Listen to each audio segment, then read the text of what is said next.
Frans Lanting is an influential wildlife photographer, born and raised in Holland. He moved to California at age 27, and soon after, he began photographing the world around him. He has traveled all over the world, from the Amazon to Antarctica, and has been commissioned multiple times by National Geographic, serving as a photographer in residence. One of his projects, Life, A Journey Through Time, stood out to me as it combined science and art to create a meaningful story about how the Earth came to be.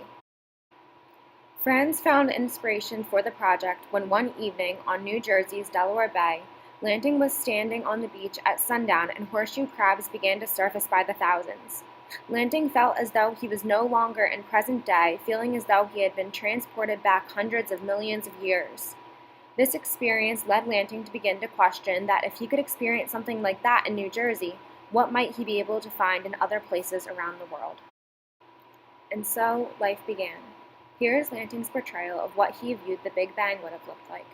The colors, blurry view, lighting, and focus point really do a good job illustrating the chaos of what the Big Bang is perceived to have been. This tuatara is a reptile that predates all dinosaurs and yet outlived them all. It predates back to over 200 million years ago, but today it is only found on one tiny island off of New Zealand. The subject choice in this photo is what makes this photo appear as though it was taken back in time.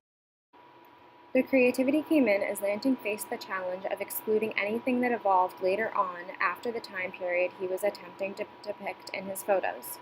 This image from Kinshasa shows an ecosystem from more than 1 billion years ago, made up of only algae and bacteria. Lanting was careful to be sure no plants or animals were visible because they didn't exist yet for the time period he was trying to depict in the photo. Fossilized stromatolites are the earliest fossils known and were the only living things on Earth for half of the Earth's existence. A remote lagoon in Western Australia is one of the few places they still exist. Lanting wanted to create an image that showed how the stromatolites appeared in their earliest existence, but back then the sky was dim and not yet blue, so he waited until dusk to take a picture. For Lanting, this image represented a turning point for life because these stromatolites exhaled enough oxygen that eventually transformed our atmosphere to crimson red and then to the blue it is today. In this shot, Frans Lanting uses the angle of his camera to make it appear as though the moon was very close to the Earth. Here, he uses location and angle to make the viewer feel as though they were in the shallow waters, just like the shallow oceans that first emerged.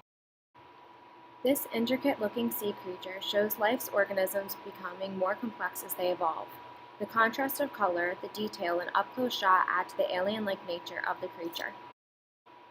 In this image, a picture of tracks is leading from the ocean to land to illustrate the movement of life from water to land.